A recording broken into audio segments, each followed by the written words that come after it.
Meetings live.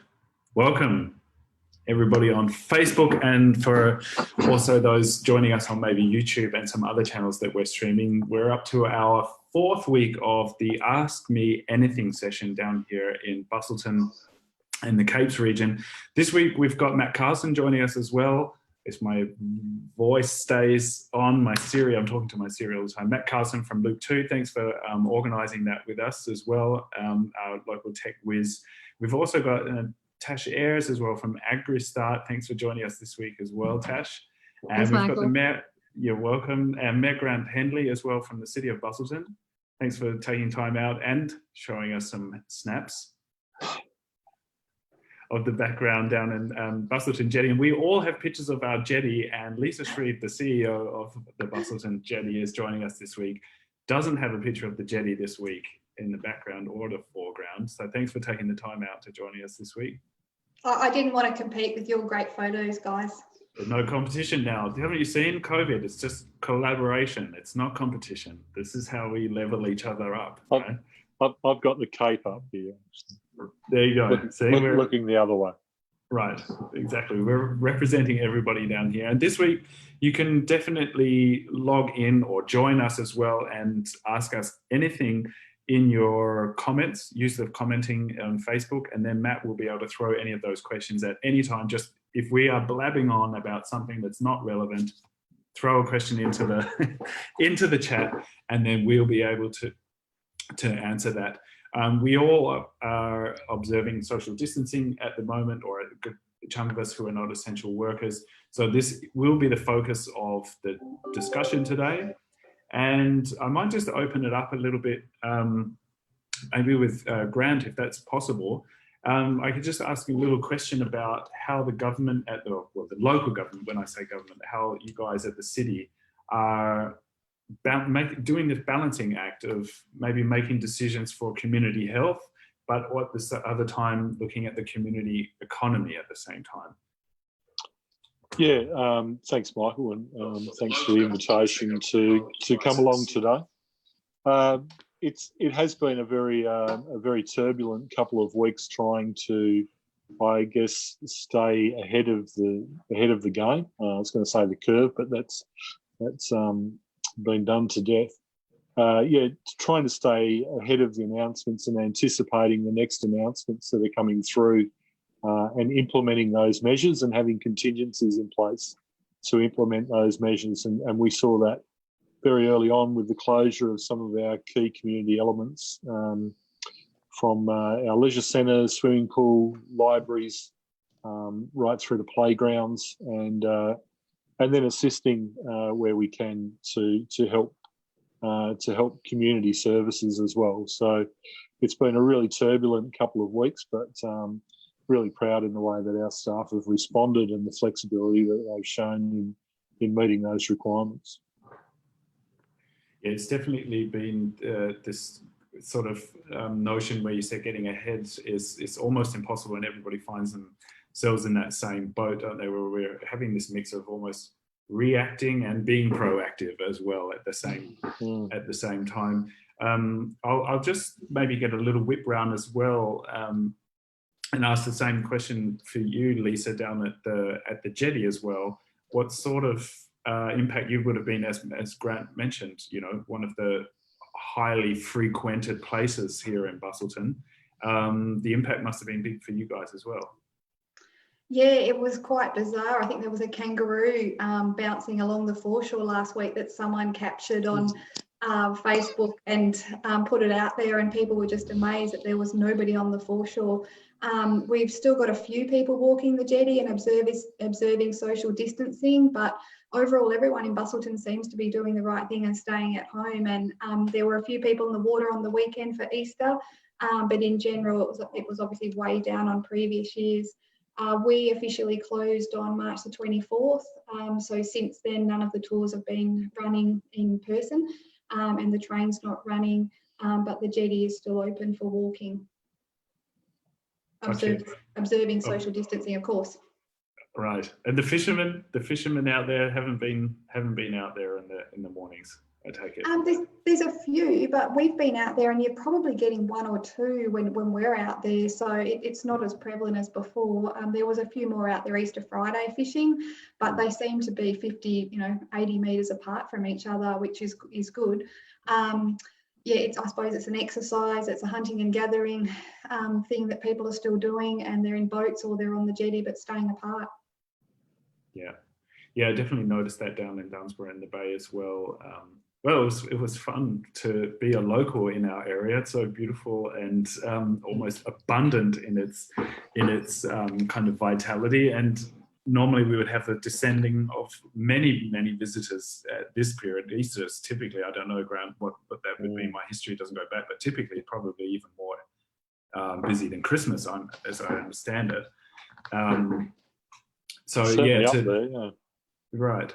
And so obviously now we as locals getting to take advantage of having, we're not cooped up in apartments necessarily, so we can still get out there and observe social distancing and still interact with nature. So it's been quite surreal, at least from my perspective. The Easter down here was to be able to be amongst this beauty down here, but then not have all of the people crowding around us. It does put into perspective, though, obviously, and we'll get onto this a little bit later, the economic challenges that you're facing then, Lisa, as well. And maybe you could talk us through a few of the things as well that you guys are up to at the Busselton Jetty a little bit later about what you're going to try at the moment as you're adapting. And Tash, I'll just maybe get a word from you and the AgriStart as well. You guys must be also fielding a fair few sort of questions from the farming and the agricultural community. How's the impact going there as we do start to sort of maybe even put a closer watch on what and how we're going to be getting farming and produce in this state rather than all of the importing that we'd normally be doing? Has there been sort of changes there across the supply chain? Yeah, thanks, Michael. And obviously there's a really big push at the moment to buy local, and we are seeing for a lot of food companies this is a huge advantage. People are looking to things like Foodlosophy in the southwest, which delivers local produce. We've got local muesli companies like Margaret River Muesli who are doing really well because it's a staple. But then we are seeing a lot of companies that particularly relied on retail or hospitality type outlets. They are really struggling. And a lot of the businesses we work with, mostly startups from any sector, not just agriculture, what we're really seeing is that they can't just stop and hibernate. We need to adapt and innovate if you're going to get through this, because we don't know what it's going to look like on the other end. So I think agriculture, obviously being an essential industry, is doing better than hospitality and tourism, but it's really a mixed bag. Yeah, and that's interesting down here. Got a huge echo there. I'm not sure where that went. But it'd be interesting as well as we don't have so much, particularly down in the southwest, in terms of manufacturing and production of consumables. Is that something as well that could look at needing some investing in this time, Tash? In your opinion, could we start to look at, let's say, dairy production and some of those projects that may have been, taken off the shelf before, and then open these things up again? Because, as you mentioned about, not just on the consumer side, turning to local and wanting to buy local, but in often the cases we just can't because the infrastructure is not there to get and I understand that we're a growing area down here, and that might be something as well for Grant to comment on, but we're always looking for a critical mass in terms of the demand, but we have the supply is basically ready. Do you think that there are projects that we could turn our attention to that could help local farmers and agricultural businesses? Yeah, of course. And look, it's always going to come down to economies of scale. So even if the market's grown a little bit, that's great. But for a lot of the manufacturing required, it does really need to be, economical at a larger scale. And that's why a lot of our farmers don't value add on farm. And, we tend to export a lot of raw commodities, but there is a big push, particularly from the Department of Primary Industries and Regional Development, particularly through their value add food grants, to actually get more local manufacturing down here and make sure that we are value adding to what our farmers are doing. Is it something where the city also get involved at a certain level there as well, Grant, that to be able to support some of these initiatives that we might be able to drive different industries down here? Yeah, we've seen a few industries that have popped up recently, and a lot of them are niche industries, so I guess ancillary to tourism, but people want to have the paddock to plate experience, and whether that is growing hops for beer or value adding with honey and olives and olive oil and treatments and things that are used in naturopathy that are grown on the land, rather than just our traditional milking cows and digging up spuds. But there are a lot of value adds in our agricultural industry already. It would be great to see some spread, that we can get more paddock to plate experiences, that there is more of a breadth of produce that we can have to complement the seafood and the beef, lamb, organic pork, all of those sort of things that can be going paddock to plate, which can only be better for making the whole region a great food and wine centre. And Grant, I think the city has a really important role to play as people potentially trying to ramp up these types of projects, in trying to help with, passing through some of the regulatory approvals and, not bypassing them, but potentially speeding up some of those processes that can be a bit of a hindrance to some of these companies looking to do something different. Yeah, sure. At the moment, we've been given that imperative by the state government to fast track. I don't really like the term fast track, because it kind of means that you're brushing requirements under the carpet. But and a lot of those regulatory requirements are required going forward. But yeah, at the moment we are certainly working as fast as we can to turn things around. We had, surprisingly, in March, more building permits went through our building department that went through in March last year. So people are still building, construction is still happening. Our development applications are getting turned around in record time. People are working very effectively from home, and we're able to do that. But we've targeted that as an area for business continuity, to make sure that we are turning those around, and that we are creating those opportunities for work. That's interesting, as you say, adapting and seeing what is possible. Encouraging those bits of work that are possible to do. Grant, you mentioned that in terms of, not just ticking things over, but almost being ready for the other side. When social distancing has been lifted up. Is that as well, would that see a little bit of a change in strategy, or let's say an increase in breadth for the City of Busselton in terms of trying to, because everything has gone low down, are you guys feeling the pressure to try to encourage everything across all industries and all levels?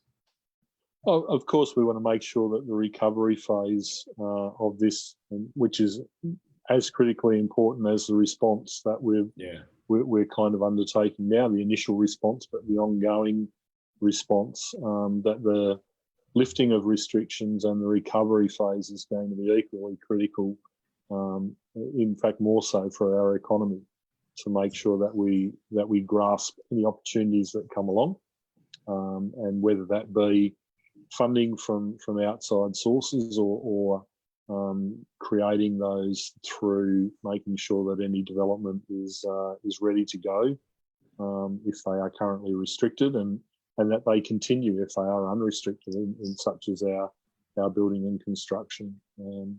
We're continuing on with those capital projects, and looking at delivering all of those, and utilising all the funding mechanisms that we already had in the pipeline and exploring any others that might come along. Yeah, great. And Lisa, it was interesting to hear as well about responding.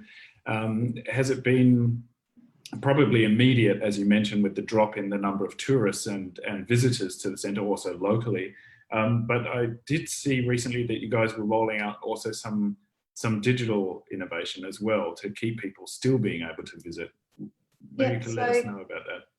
Yeah, so our January, February statistics were records for us, and we were in for a record-breaking 2019, 2020, and then March hit. When we closed all of our tours on March 24th, we've had a 44% reduction in income. So that is a big hit, but we were conscious that we still wanted to maintain a great message about the Busselton Jetty, stay relevant in people's minds. We have a huge international following, so 34% of visitors internationally. We knew that most of them were sitting at home in isolation, so we thought we need to get together and put something online for people to be able to access so that we could stay relevant in people's minds. So the staff pretty much sat down the day after I said that we were standing everyone down, and it was a huge effort to say, okay, what can we do? What's the world changed to? What's in demand? What can we supply? And we just did a blue sky exercise where we looked at absolutely anything and everything that we could do to provide a service that was a paid live tour, but also just to be fun. We came out with two key messages as a group, and one of them was, at the end of coronavirus, whenever that may be, and we all look back, what do we want to be the most proud of, and what do we want to be known for? So that sort of guided our decision making and everything that we've done over the past 3 weeks. So we've put online exercise videos and yoga and walking and running on the jetty. We've also got our live day tours, and then we've got our pre-recorded ones. So if people don't have the money, we wanted them to still be able to access a pre-recorded live tour. We've put our night tours on there, which will hopefully get a lot of interest. So next year we'll be having people come here because they've been looking at this online around the world and they're saying to themselves, well, this is really interesting. When we have the confidence to travel again, let's go to that place called Busselton and go and see that underwater observatory, or go for a ride on the train, because we've done the virtual experience. So now let's go and do the live experience. We've just started birthday greetings, where we will pre-record a birthday greeting for someone, doesn't matter if they're an adult or a child, and the underwater observatory tour guides will do that. They'll read them a story. If they're an adult, I don't know how that's going to go, but anyway. And they'll do the recording in the underwater observatory in front of the windows, and purpose make it for the Michael or the Tash or the Grant or the Matt, and wish them a happy birthday, because people are at home and they aren't getting to party with their friends, so they can party with the fishes. We've already had about 15 people sign up for that. So we're just trying to do things a little bit differently, but also going back to that, in 12 months' time, we look back, we're going to be proud of what we've done, but we're also going to be known for what we've done, and people will come to Busselton because of it. I think that's a great message, and that's something that we've been trying to help businesses in these weeks. No doubt in all four of our organisations, there is that reaction, and there is the tendency there to be almost pulled away from your centre across all these sort of projects and things that you could do. It's really great that you really looked at finding what was the value and almost the ethos that you want to work with. And I think it's a great tip for all businesses, as we probably have a few of them watching us right now, is to really sit down. And there is that tendency to react and think you need to get across everything immediately, but don't underestimate, even if you're thinking and you're forced almost to close the doors for now and almost go on hiatus. I think that the interesting thing that Lisa's story just points out there is that you're still engaging with your customers, even if they're non-customers. It's actually using that time now really effectively to keep your audience engaged, because the businesses that don't do that will have to work doubly hard at the end of social distancing to really reconnect with any kind of audience. And we might just see a big shift in all of our consumer habits, because we just don't know how long this is going to be for. So it is, and that's something that maybe Tash as well can shed a bit of light on. It's a lot of work that I've done in the past, but changing the way that businesses are almost doing business is something that this time could be really really used for, isn't it? Like shedding away some of those actions that maybe have not really been instrumental in your revenue streams before, maybe just making that call now to just clear those and reset them. Is that something as well that you're helping a lot with, Tash, as well? Helping people still connect with their business, with their audiences, and two, maybe saying goodbye to some of those things that you may have always done but may not necessarily be necessary as the new market emerges, let's say. Yeah, definitely, Michael. And I think, some of the learnings taken from the Busselton Jetty, a business that is, or an organisation that is well run, got their financials under control, they're lean and agile in their operations, they're the ones that are able to adapt really quickly. One thing that we have been advising a lot of businesses, and I know, again, the Jetty is one of doing this really well, is don't cut back on your marketing spend. And Matt might want to talk to this as well, because it's often a part of the budget that gets scrapped as soon as things get tough. But this is such a great time to engage with your customers. And as part of that, it's not really marketing, but validation. So getting feedback from your customers on new ideas, new products, whatever it might be. Often that's something which, we tell people you need to do, but people just assume that their product's amazing. They make assumptions that aren't founded. Now is the time to go test those assumptions. You've got a captive audience. People have more time. They're more likely to agree to do some survey. So I think, don't cut back on your marketing spend. Get your financials, in a really good shape, so you know exactly where every spend is going, and get feedback from your customers while you can. Just on that, Matt, did you want to sort of give us a little high level look at what's happening for you guys, as well as folks are maybe coming to you and thinking, okay, well, before I put in X amount of dollars here and then like a sale popped out on the other end. Are the goalposts shifting for businesses now? Are we starting to look at different KPIs that you can, the businesses are now listening and seeing that they're valuable performance indicators? Thanks, Michael. I think what Tash and Lisa were saying is really important about being agile and lean with your product and service offerings, and also having a realistic look at your business and your cash flow and your marketing strategy over a 12 to 24 month period. So like what Lisa said about what do we want to be known for during this period, I think it's really, really important to build emotional engagement with our customers and create those relationships. And then we do have that time to roll out products and services and get feedback really quickly during this time, because like Tash said, everyone's not busy. Everyone's sitting at home at the moment, not doing a lot. So you're going to get that, reaction from your customers really quickly and get that validation. I know that you've spoken a lot about validating your ideas with 5 customers and getting that qualitative data back. And now's a really, really good time to do that.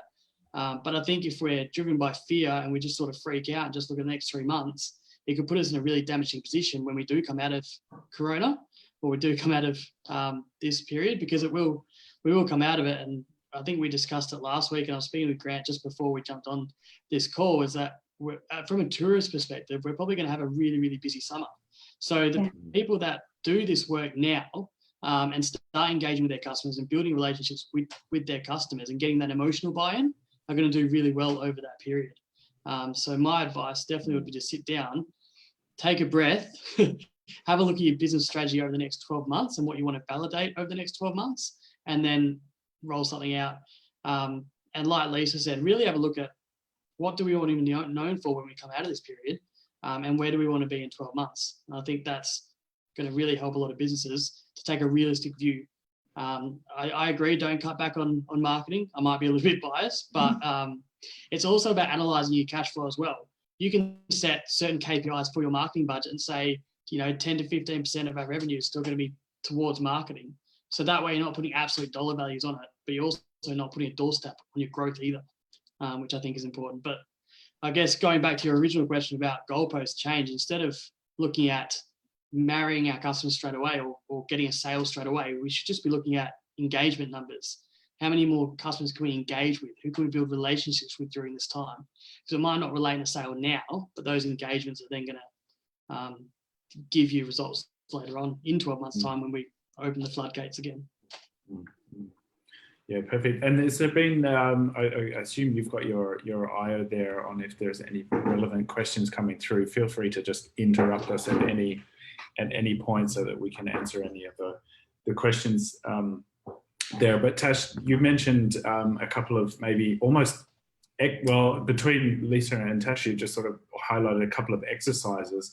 Have you got like a favorite exercise there, Tash, where you say like a blue sky exercise can be, it's something from Lisa, nearly anything. Is there a favorite for yours for working with your team to sort of inspire or take the lid off and just go, whatever, there's no silly idea right now. What could we do?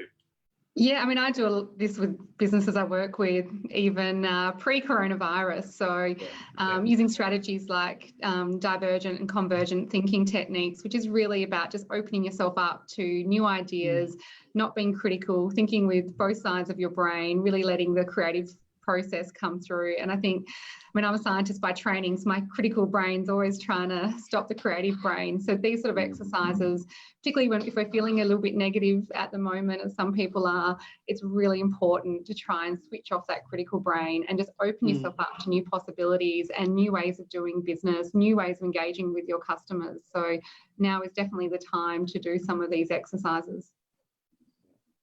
Yeah, I agree, Tash. It's the working on your business time, not the working in your business time. And there's so many different models out there that you can actually spend a bit of time looking at.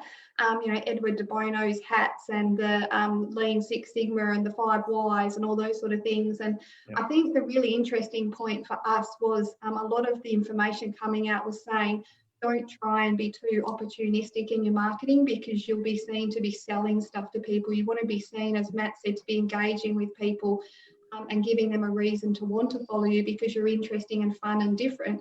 We talked about Mark McGowan when the guy was reported to be exercising and then ran off and got a kebab. And Mark McGowan couldn't stop laughing because of this kebab, and should he have been allowed to get a kebab because he was supposed to be exercising? And this went on for quite a few minutes.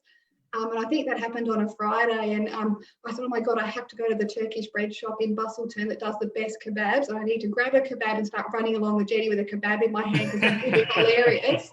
And is that opportunistic? Or I don't know, it's just a bit of fun because we weren't going to make any money from it. But how do you sort of do things like that where it's a bit outside the box, you get a bit of attention, but you're seen as just doing something fun, while maintaining social distancing. I took my whistle out on the jetty, and being an ex-netball umpire, when people got too close to each other, less than 1.5 metres, I was blowing the whistle and calling out obstruction.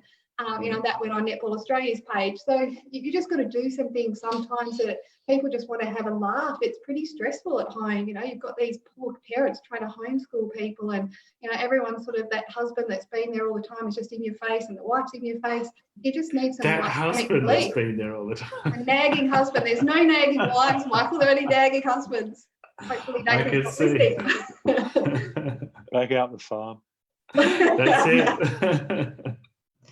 And I think, Lisa, that's why you're marketing towards, things like the virtual tours for those mums who are home, and dads who are homeschooling. It is, great to have activities like that. So it's, really good to see the jetties providing, some online experiences, and hopefully then that does translate to future sales. And just picking up the point you raised about not being seen as being too opportunistic in this time, I think we also need to have the mindset that some people do need to be making money during this time. There's too many people not making money. And yes, you don't want it to be in people's faces, but it's, we need to, if you can make money during this time, if you can make more money during this time, then we need those businesses to actually do that, because there are so many sufferings. The more who are making more money, hopefully then they're spending it in the economy as well. We only need 1 or 2% of China to jump on board with a virtual tour, and we'll be set. Yeah, that's it. That's a tiny metric, Lisa. Why wouldn't we be able to achieve that? And I think what you said about being opportunistic, I just wanted to talk into that a little bit. I think a good question to ask is, am I being authentic? Because you're providing emotional connection and entertainment to your audience is still providing value. So I think people need to as well go, we don't have to be serious all the time. We can showcase our brand's personality. We can showcase our brand's values. And people on the other side are going to connect with that. And I think they're the people that are going to do well out of this time. And like you said, Tash, I mean, people still need to be making money and spending it in the local economy. So I don't think it's a crime to say, oh, I don't want to make money because of what's going on. If you're providing real value, money is just the outcome of that real value that you're providing anyway. And the extra point, just to add on to what, or highlight that Lisa was saying, this could be interesting as well for some of the other businesses out there who have been struggling with staffing and you know, making sense of the job seeker, job keeper program, and just also that it might be a little bit too late as well, you know, getting through this month.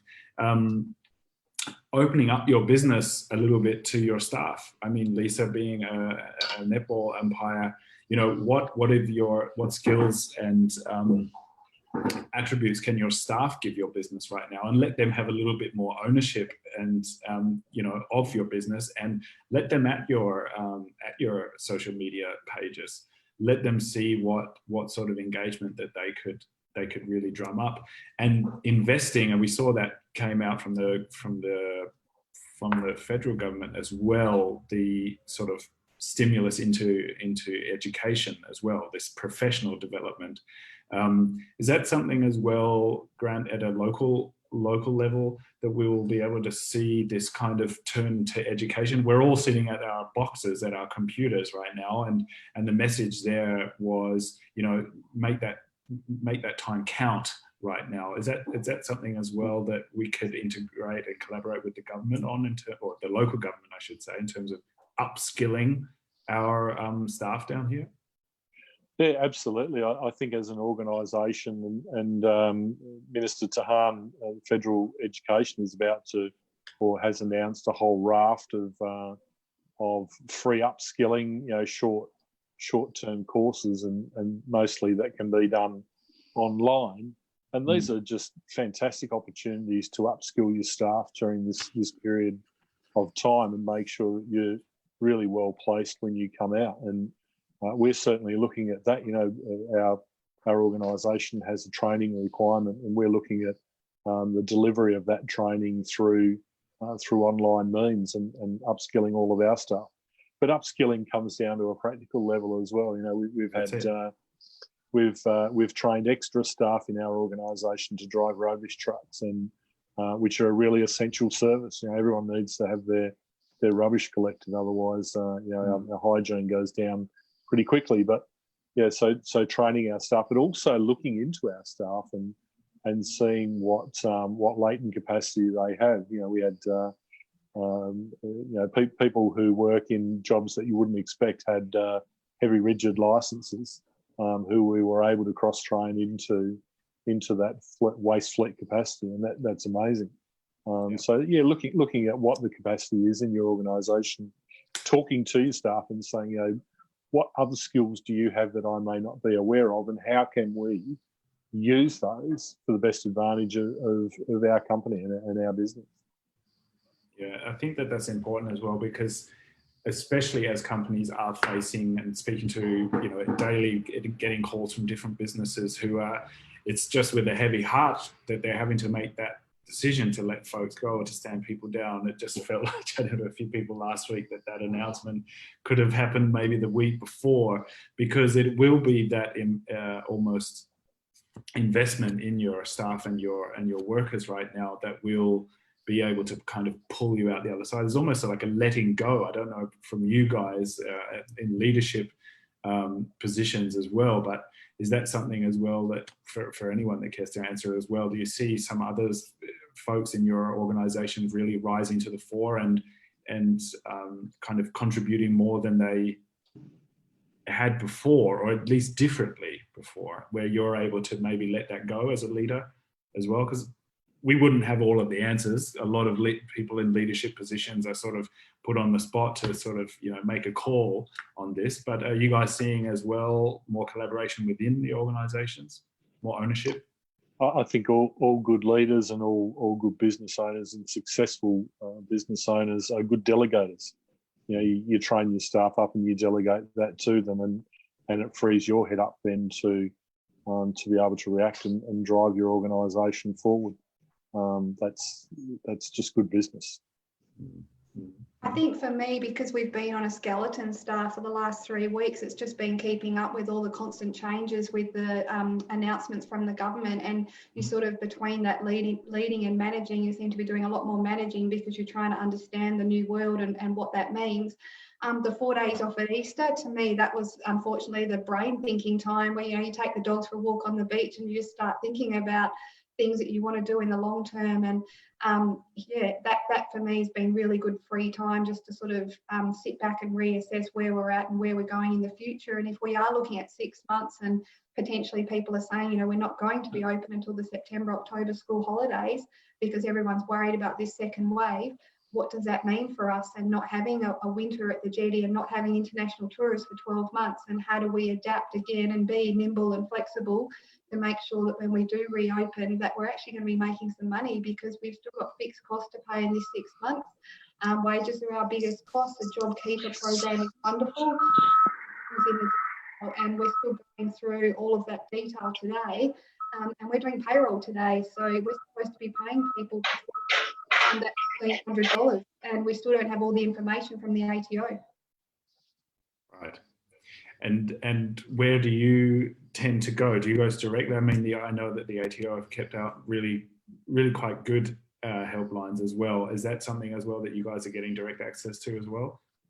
Yeah, we are, but we're finding that we're getting a lot more information from the industry bodies that we're involved in. ATEC and the WA Tourism Council are running regular webinars for us, and they're bringing in experts, lawyers and accountants, so that all of the industry can benefit from their knowledge, and they're sending us links to the best pages that we can look at for the latest information. Unfortunately, a lot of our questions are questions that are really difficult to answer, and that's when you do have to sit online to the ATO for an hour just to get someone who says, oh, that's a new question, I haven't heard that one before, can you leave it with me? So then we have to go and seek legal advice. So it is really difficult to be thinking strategically and looking at this sort of blue ocean when you're trying to deal with day-to-day things as a business owner. You're still technically working in your business when you'd love to be working on your business during this time. Yeah, that's definitely tricky, and managing or that juggle as well is something as well that the chamber is fielding as much as we can as well, but not only just with us. It's more about, as you're mentioning, how the collaboration between the other agencies, particularly in our region. So the collaborations with the RDC or the RDA as well. These are actually times where you're seeing these organisations like trying to work a little bit more together, which is great, and also resource sharing as well.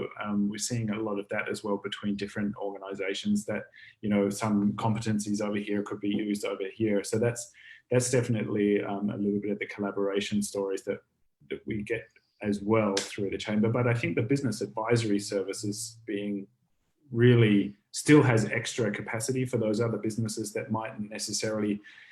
There is free help out there, essentially. If you don't call on the chamber, or if you don't call it, you can definitely call on the business advisory as well. So if your head is just really spinning, as you mentioned, Lisa, you can get up and think that you have a kind of a plan of attack at 9 a.m. and by about 10 past 9, that will just be out of the window.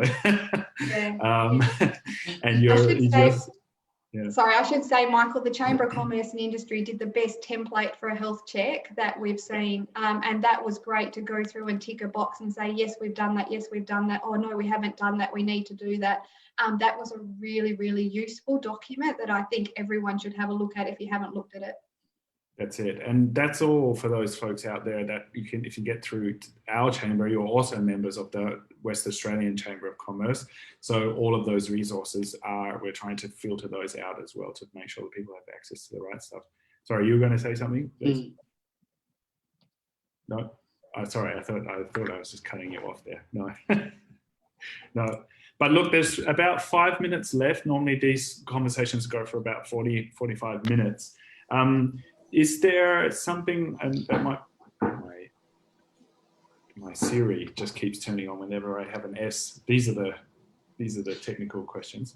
I guess, Mike, we're just talking about and we've seen through the jetty some great examples of innovation in flexibility and in thinking outside the box that that people are doing collaboratively we've supported our southwest.com.au, which is obviously looking at businesses that are, business continuity and supporting those businesses that are delivering services, literally, whether it's a pizza or a three-course meal or a bottle of wine. Those businesses that are continuing on in our community and looking to, as much as we can, support those. We're all sitting at home and missing out on our weekly favourite restaurant, but we can support them and make sure that they're there at the other end by going on to that directory and having a look and seeing what is available and spreading that love around. I've had a nice Italian meal on the weekend, and I'll have an Indian tomorrow for my wife's birthday as a special treat. So nice. just looking after those businesses and making sure that we help them to make sure that they're still there. Yeah, for sure. And there's an interesting, and I might do that about these online sessions. We're talking about upskilling a little bit earlier as well, and the support. I think sometimes what's going to happen though is we'll have this influx of online support. It will still get down to the trust. It will still get down to who you're taking your advice from, as to whether you're even going to implement some things like that. So if you are looking for trusted sort of online, even for your staff, if you're looking at maybe giving a bit of a platform or a course for your whole staff as well, don't hesitate to reach out to, particularly Tash, you would have some great, I'm just dobbing you in there as well, Tash, but great resources. I know that we field a lot of calls. I'm more than happy to also give a few exercises and maybe record a few. Tash and I have spoken about. We'll release that maybe through the Chamber Growers Facebook page as well. Just drop some content on there. We do a lot of collaboration here at the Chamber as well with CQU or Edith Cowan University as well. So we'll try and get a little bit of almost like a select few courses that will just hopefully inspire a few businesses and staff members. I think it's the staff members. I get a lot of calls here, not necessarily from the business owners, but from the staff members. So just to give a few inspiration points, and that you could then take to your business owner as well and say, look, I'd like to take this course, or I'd like to I don't think many people are thinking about career development right now, but if we do have this influx of sort of professional development, then think about for yourself what you would like to get into, because as we've been saying here, now's the time where you could almost have a few sort of missed blows. We're going to be putting things out there. It just might not catch because of the noise at the moment, but it wouldn't be it wouldn't do anybody harm to just throw a little bit of time and thought into what they would like to do, because the chances are they'll get a shot at it. So we'll try to get some of those resources up online as well, and any links that we've been talking about. We've been recording this as well, so we'll be able to send this out a little bit afterwards. You'll be able to see the chat afterwards, and any links that we've been talking about, our Southwest or at AgriStart and the Jetty as well, with their fitness and almost well-being resources. We'll make sure that these go out into the comments as well, so that folks can get on and check these out afterwards and support the local economy here. Yeah, Michael, I'm happy to share any resources that we have, particularly around lean business planning, strategic planning, grant writing. Happy to share anything like that. So yeah, people are welcome to get in touch, and we can provide those free of charge as well. Great, thanks. Just I think also just a shout to on the city's website, you can find some links through our economic development team who are there to answer questions as well, and point people in the right direction as well. So we've got plenty of repositories of information, and I think people are certainly getting bombarded with a lot of information from different sources. I know I am, from many different sources that are kind of relaying the same information. So hopefully you can pluck one of those out and find the relevant information that's good for you. But I think if we're going to wrap up on a message, also everyone should look out for their own mental health as well. If you're in business, if things are doing a bit tough, or if you're an employee, then look after yourself mentally. Get out, get some exercise, some fresh air and blue sky at the moment. Get out and enjoy it. This won't last forever. You know, we're all doing it together. But, you know, on the other side, we still live in a fantastic place, and we're going to bounce back. Don't worry about that. Cheers. And I think if I could just add that from Grant, in terms of knowing more about yourself throughout this whole experience, as a staff, we ran through some like Myers-Briggs sort of exercises we've called DISC and click colours and stuff like that. So there's so much information out there about what you can be doing in this time off for training or for personal development. Sometimes actually knowing where to start is better. So if people focus on what strengths do I want to develop, or what weaknesses or areas of opportunity are there for me to develop my personal emotional intelligence or abilities, then that's a really good place to start. And online you can find a lot of those sort of things that you can do for yourself, and that will identify some key areas that then you can then go and start looking for training to address that, rather than going to 500 different websites and there's so much information out there. Just start from a point of strengths or weaknesses.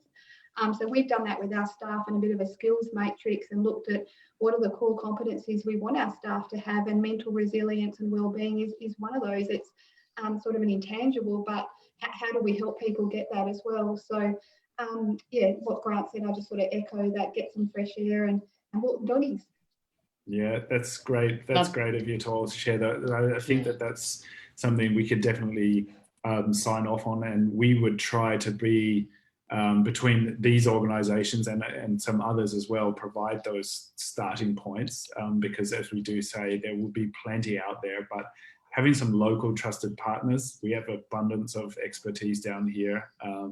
So I think that there is definitely those people that we can call on down here, and between the city, the chamber, and other organisations as well, business advisory, would be able to definitely just you have to speak up as well. That's the time now, isn't it? You know, as well, people sort of have to. You can be a little bit selfish and just put it out there about what you would like to do, because the chances are now you'll get the support for that. And Tash, did you have any last? Do you have a last thing that you'd like to sign off on? Yeah, just like to reiterate what Grant and Lisa said. Look after yourselves, look after your loved ones. And look, I've only lived down here for 18 months and I still pinch myself every day that I get to live in the most beautiful place in the world. And there's no place else I'd rather be during this difficult time than in the Southwest. So look at the positives on that, and use the time to be strategic and adapt and innovate. Don't hibernate. That would be my last word. That's right. That's cool. And Matt? Yeah, I just want to reiterate that as well. I think that's a really good message. We are very blessed to be down here. Everyone's always asking, I wish I had more time to work on my business. I wish I had more time. I wish I had more time. We have that time now. So let's look at the positives instead of looking at the negatives. And I think, if anything, community is going to grow out of all this. So yeah, that's definitely a good takeaway message for everyone. And I'll just highlight a couple of comments as well that came through.